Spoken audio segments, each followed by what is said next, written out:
కోడిపందాలు, ఈ తాజా వ్యవహారాలకు సంబంధించి గుండాట వీటికి సంబంధించి చంద్రబాబు చిట్ చాట్లో మీడియాతో మాట్లాడారు.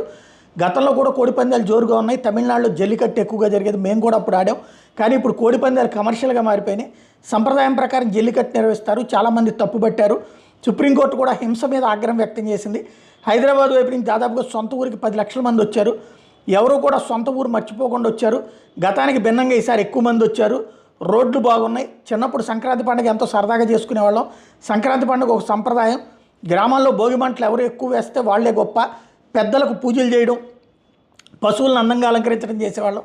జల్లికట్టు అనేది ఒక సంప్రదాయంగా కొనసాగుతుంది. రైతులు, రైతు కూలీ సంతోషంగా ఉంటేనే పండగ. ఈసారి రూట్స్ మర్చిపోకుండా అందరూ సొంతోళ్ళకి వెళ్ళారు అన్నటువంటి విషయం చెప్పుకొచ్చారు. గత సర్కార్ అమరావతిని నాశనం చేసింది. స్థానికులు కూడా రాష్ట్రంలో పెట్టుబడులు పెట్టేందుకు భయపడ్డారు. అభివృద్ధి వల్ల సంపద వస్తుంది. విద్యుత్ రంగంలో సంస్కరణలు తెచ్చి రాష్ట్రానికి వెలుగులు ఇచ్చి నేను అధికారం కోల్పోయాను. ఐటీ